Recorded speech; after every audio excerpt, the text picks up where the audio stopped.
सामान लेवे बड़ भी करे ता बुलाव में ना मेंबर के बने ना नेता रे बुलावा ना का बुझे ताड़ू। अच्छा बने ना नेता बने ना नेता अइले सामान लेवे बड़ भी करे ता बुलाव में ना मेंबर के बने ना नेता बाती के बुझी तनी कुछ सूझी का मुँह नहीं से खुलू सेट हवे सेट हवे। ओए मिस्टर सुनते हैं क्या बोलो तो बाबूनाथ के नथुनिया बेट हवे भई दोनों झुमर बड़ रेट हवे। बाबूनाथ के नथुनिया बेट हवे भई दोनों झुमर बड़ रेट हवे। समझ में आया? हो समझा तानी रेट हवे रेट हवे।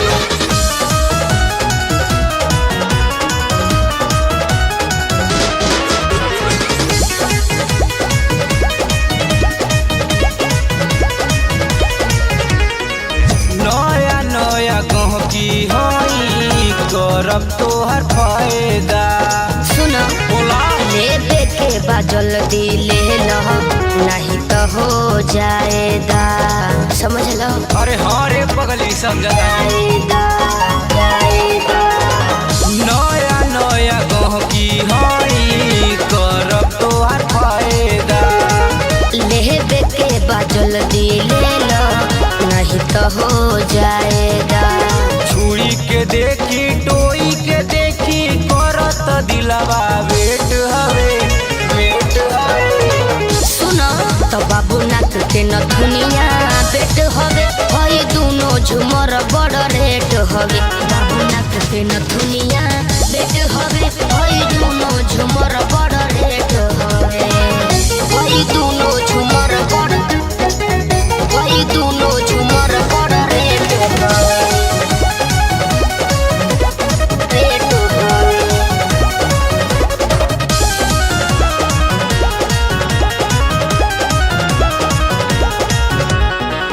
को बच्चा में आवा याद आई बाती सब हो।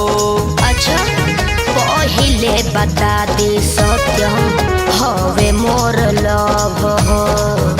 जाना यहाँ से कहाँ जाए रे लव हो लव हो।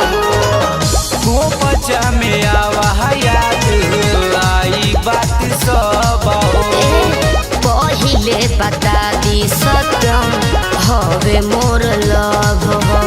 ऐसे जे कहलू अपति बनी डालू मंगल से तोहर न चैट हवे चैट हवे। सुनो तो बाबूनाथ के नथुनिया बेट हवे भई दोनों झुमर बड़ रेट हवे। बाबूनाथ के नथुनिया